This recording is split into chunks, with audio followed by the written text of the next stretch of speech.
C প্রোগ্রামের একটা গুরুত্বপূর্ণ টপিক নিয়ে আজকে কথা বলবো, সেটা হচ্ছে ভেরিয়েবল।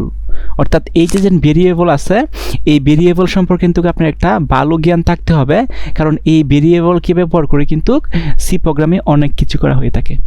ঠিক আছে? আচ্ছা, তার মানে ভেরিয়েবল হলো কম্পিউটারের মেমোরিতে নির্দিষ্ট একটি জায়গা।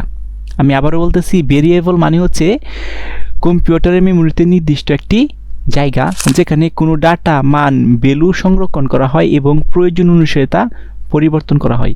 অর্থাৎ একটা মেমোরি হলো কম্পিউটার, এই কম্পিউটারে কিছু ডাটা রাখা হয়, এটাই হচ্ছে ভেরিয়েবলের কাজ। যেমন ধরেন ইনিট এইচ, এইচ যেন আছে, এই যে এইচ, এইচ হচ্ছে আমার একটা ভেরিয়েবলের নাম। ইজিক্যাল টু কি? ইজিক্যাল টু হচ্ছে 20, এই 20 হচ্ছে তার কি? ভ্যালু। ওকে, আর এখানে যে ইনিট লেখা আছে INT, এটাকে বুঝাইতেছে হচ্ছে data type. So data type সম্পর্কে কিন্তু এখন আমরা পড়াশোনা করি নাই, আমরা পরবর্তীতে ক্লাসে ডাটা টাইপ সম্পর্কে কিন্তু পড়াশোনা করব। সো আপাতত মনে রাখেন এই ইনিট হচ্ছে একটা ডাটা টাইপ। ওকে, আমি যদি আরেকটা ভেরিয়েবল লিখি, যেমন ধরেন বি ইজিক্যাল টু, আমি এনে লিখে দিলাম হচ্ছে 40। তার মানে এই বি হলো হচ্ছে আমার একটা ভেরিয়েবল এবং এই 40 হলো তার ভ্যালু, এবং এই বি এর সামনে INT ইনিট দিতে হবে, কারণ ইনিট মানে হচ্ছে কি, এখানে কি দেওয়া আছে? এখানে দেওয়া আছে একটা নাম্বার দেওয়া আছে। আচ্ছা, এখানে আমি যদি লিখি হচ্ছে যে ধরেন এক্স ইজিক্যাল টু 50, তাহলে এই এক্স হচ্ছে আমার ভেরিয়েবল এবং এটার মান হচ্ছে কত? আমাদের 50। তার মানে এটার সামনে কি দিতে হবে? INT, মানে ইনিট দিতে হবে। ওকে, এখানে এইচ হলো একটি ভেরিয়েবল এবং 20 হলো তার ভ্যালু, আমি যেটা বললাম। আচ্ছা, 2 নাম্বার যেটা হচ্ছে, সেটা হচ্ছে ভেরিয়েবল ডিক্লেয়ার বা ভেরিয়েবল আপনি কিভাবে লিখতে পারবেন বা লিখবেন। সি ভাষায় ভেরিয়েবল ব্যবহার করার আগে তার ডাটা টাইপ লিখতে হয় এবং তার নাম ঘোষণা করতে হয়। তার মানে সিনট্যাক্সটা কি? সিনট্যাক্সটা আমি বলি, সেটা হচ্ছে data type. First of all কী করতে হয়? ডাটা টাইপ লিখতে হয়, তারপর কি? ভেরিয়েবলের নাম দিতে হয়। তার মানে ডাটা টাইপ কি? ডাটা টাইপ সম্পর্কে এখন আমরা পড়াশোনা করি নাই। তার মানে এই একটা ডাটা কী ধরনের, এটা চেনার জন্য আমাদের ডাটা টাইপ লিখতে হয়। যেমন ধরেন এখানে লিখলাম হচ্ছে আমি 20, এখানে লিখলাম হচ্ছে আমি 30, এখানে লিখলাম আমি কত ধরেন 15। এগুলো কি? এগুলো হচ্ছে নাম্বার ডাটা টাইপ। ওকে, তার মানে এগুলোকে আমরা ইনিট বলি, INT। ওকে, আচ্ছা, তার মানে দেখেন এই যে নাম্বার যদি ডাটা টাইপ থাকে, তার সামনে কি লিখতে হবে? ইনিট। প্রাইস যদি থাকে, প্রাইস মানে হচ্ছে ধরেন হচ্ছে দশমিক সংখ্যা, যেমন ধরেন 5.6, তার মানে এটা কি একটা দশমিক সংখ্যা। যদি এখানে থাকে হচ্ছে ধরেন হচ্ছে যে 25.12, তার মানে এটা কি? দশমিক সংখ্যা। এটা ডাটা টাইপ কি? ফ্লোট। ঠিক আছে, যদি এরকম পয়েন্ট থাকে তার ডাটা টাইপ হবে ফ্লোট। এবং যদি কোনো ধরেন নাম থাকে, অক্ষর থাকে, যেমন ধরেন একজনের নাম দিলাম হচ্ছে ধরেন হচ্ছে নেম, এটা ভেরিয়েবল আমি লিখি name equal to Anwar, ANUWAR, Anwar. তার মানে এই যে নেম হচ্ছে তার ভেরিয়েবলের নাম, আনোয়ার হচ্ছে তার ভ্যালু। তার মানে এর সামনে কি দিতে হবে? একটা ডাটা টাইপ দিতে হবে। তার মানে যেহেতু এইগুলো কি অক্ষর দিছি আমি, তার ডাটা টাইপ হবে CHAR। আশা করি বুঝতে পারছেন। আচ্ছা, নাম্বার 3, ভেরিয়েবল ইনিশিয়ালাইজেশন, অর্থাৎ ভেরিয়েবলের যে মানটা ডিক্লেয়ার করবেন সেটা কীভাবে করবেন? ভেরিয়েবল তৈরি করার সময় অথবা পরে তার মান দেওয়া যায়। যেমন ধরেন ইনিট এইচ কত? 18, এখানে দেওয়া আছে কত? দেখেন INT ইনিট AGEH, মানে হচ্ছে কত দেওয়া আছে? ধরেন 18। তার মানে কি? এটা হচ্ছে ভেরিয়েবলের নাম, এটা হচ্ছে তার ভ্যালু, এর সামনে কি আছে? এর সামনে হচ্ছে একটা ডাটা টাইপও আছে। তার মানে এই ভেরিয়েবলটা আমি সুন্দরভাবে ডিক্লেয়ার করতে পারছি। এখন যদি আমি এখানে লিখি, যেমন ধরেন INT ইনিট, ধরেন হচ্ছে ইনিট ধরেন বি, ভেরিয়েবলের নাম দিলাম কি? বি।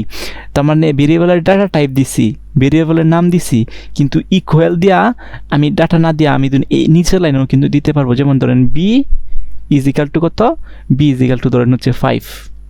তার মানে ঘটনাটা কি করতেছে দেখেন, ইনিট বি, ইনিট দিয়ে বুঝতেছে এই ডাটা টাইপটা কী হবে? একটা নাম্বার হবে। বি মানে হচ্ছে এটা ভেরিয়েবলের নাম। তাহলে ইজিক্যাল টু দিয়ে আমরা তো ভ্যালুটা বসাই, কিন্তু ভ্যালুটা যদি আপনি নাও বসান, তাহলে পরবর্তী লাইনেও কিন্তু বসাইতে পারবেন। এই যে দেখেন পরবর্তী লাইনে কিন্তু বি ইজিক্যাল টু কি? 5 বসাইছি। এটাতে বুঝাইতেছে এই 5টা হচ্ছে কার ভ্যালু? বি এর ভ্যালু। আর বিটা কি? বিটা হচ্ছে ভেরিয়েবল এবং এর ডাটা টাইপ কি? ডাটা টাইপ হচ্ছে ইনিট। আশা করি বুঝতে পারছেন। আচ্ছা, এখন এই যে দেখেন এটাই বুঝাইতেছে, এই যেটা এখানে দেখেন ইনিট এইচ ইজিক্যাল টু 18 সরাসরি দা দিছে, আর এখানে কি করছে? ইনিট এইচ, এই যে দেখেন ইনিট এইচ দিয়া থয়ে দিছে, তারপর এইচের নামটা নিচে লাইনে দিছে, তার মানে এই যে 18 যেন আছে এই 18 হচ্ছে এইচের মধ্যে আছে, আর এইচ হচ্ছে কি একটা ভেরিয়েবল, এর মানে ডাটা টাইপ কি ইনিট। আশা করি বুঝতে পারছেন। এখন ভেরিয়েবলের যে ডাটা টাইপ সেগুলো আমি একটু বলার চেষ্টা করি। সেটা হচ্ছে ইনিট থাকলে হচ্ছে পূর্ণ সংখ্যা, যেমন ধরেন 10, 50, 100, 60 ইত্যাদি ইত্যাদি। পূর্ণ সংখ্যা তো আশা করি আপনারা চিনেন। আচ্ছা, ফ্লোট মানে কি? দশমিক সংখ্যা, অর্থাৎ পয়েন্টযুক্ত যত নাম্বার আছে সবগুলো হচ্ছে ফ্লোট নাম্বার, তার মানে তার সামনে কি দিতে হবে? এটা টাইপ ফ্লোট লিখতে হবে। CHAR, কেয়ার মানে হচ্ছে অক্ষর, অর্থাৎ কোনো সংখ্যার দুজন অক্ষর থাকে সেগুলো হচ্ছে এর সামনে কি দিতে হবে? কেয়ার দিতে হবে। বড় দশমিক সংখ্যা, যেমন ধরেন 12.346, এগুলো কিন্তু বড় দশমিক সংখ্যা, সেক্ষেত্রে কিন্তু এগুলোর সামনে কিন্তু ডাটা টাইপ দিতে হয় ডাবল দিতে হয়, কি? ডাবল। আচ্ছা, এরপরের যে বিষয়টা সেটা হচ্ছে ভেরিয়েবলের নাম দেওয়ার সঠিক নিয়ম। এখন ভেরিয়েবলের নামটা আপনি কিভাবে দিবেন? যেমন ইনিট মার্কস, দেখেন এই যে একটা মার্কস, যেহেতু এখানে দেওয়া আছে ইনিট, তার মানে হচ্ছে এটা একটা নাম্বার, ডাটা টাইপ এবং মার্কস। এই মার্কস যে কোনো কিছু হইতে পারে, যেমন ধরেন 70, 80 হোয়াটএভার। আচ্ছা, এখানে দেওয়া আছে ইনিট স্টুডেন্ট 1 ফ্লোট স্যালারি, তার মানে হয়েছে ঠিকঠাক আছে, কিন্তু ভুল হইল এটা ইনিট নাম্বার, অর্থাৎ সংখ্যা দিয়ে ভেরিয়েবলের নাম ডিক্লেয়ার করা যাবে না। অর্থাৎ এই দেখেন ইনিট ডাটা টাইপ দেওয়া হয়েছে কি ইনিট 1 নাম্বার, তার মানে এইভাবে লেখা যাবে না, অর্থাৎ ভেরিয়েবলের নামের সামনে 1 বা সংখ্যা দিয়ে শুরু করা যাবে না। ইনিট মাই হাইফেন নেম ব্যবহার করা যাবে না, অর্থাৎ ভেরিয়েবলের নামের মাঝখানে হাইফেন ব্যবহার করা যাবে না। যেমন ধরেন 2 number, TWO2 hyphen number, 2 number is equal to ধরেন হচ্ছে 20। তাহলে দেখেন এই ভেরিয়েবলের কি দিছি? নাম দিছি, ডাটা টাইপ দিয়ে ধরেন ইনিট, INT ইনিট। তাহলে দেখেন এই যে আমি লিখছি এটা, এই দেখেন 2 হাইফেন নাম্বার, এইভাবে লেখা যাবে না, হয় দুটো একসাথে লিখতে হবে, নাহলে কিন্তু আন্ডারস্কোর দিতে হবে। আচ্ছা, ভেরিয়েবলের নামের অক্ষর আন্ডারস্কোর দিয়ে শুরু হবে, অর্থাৎ আন্ডারস্কোর দিয়ে কিন্তু আপনি শুরু করতে পারেন। যেমন ধরেন INT underscore B is equal to 50, এভাবে আন্ডারস্কোর দিয়ে শুরু করতে পারবেন, ঠিক আছে? স্পেস দেওয়া যাবে না, অর্থাৎ ধরেন আমি লিখলাম হচ্ছে মাই, স্পেস দিয়ে লিখলাম হচ্ছে নেম, মাই নেম দিলাম, কিন্তু কোনো জায়গা আছে বা স্পেস আছে, এরকম পেজও কিন্তু দেওয়া যাবে না। ওকে, আচ্ছা, সি এর কিওয়ার্ড ব্যবহার করা যাবে না। সি প্রোগ্রামিংয়ের কিছু রিজার্ভ কিওয়ার্ড আছে, এই কিওয়ার্ড সম্পর্কে আমরা পরে জানবো। সেই কিওয়ার্ডগুলো কিন্তু লেখা যাবে না। এবং সি ভাষা হচ্ছে একটা কেস সেন্সিটিভ, দ্যাটস মিন বড় হাতের এ আর হচ্ছে ছোট হাতের এ কিন্তু এটা দুইটা কাউন্ট করবে, আলাদা আলাদা চিনবে। ছোট হাতের এবং বড় হাতের এক কাউন্ট করবে না। যেমন ধরেন এ ইজ ইকাল টু হচ্ছে 20 এবং এই ছোট হাতের এ ইজ ইকাল টু ধরো হচ্ছে 40, তার মানে হ্যাঁ কিন্তু এই সি প্রোগ্রামিংটা কিন্তু একে একটা ভ্যালু মনে করব, এই ছোট হাতের একে কিন্তু আরেকটা ভ্যালু মনে করব। এটাকে আমরা বলি কি?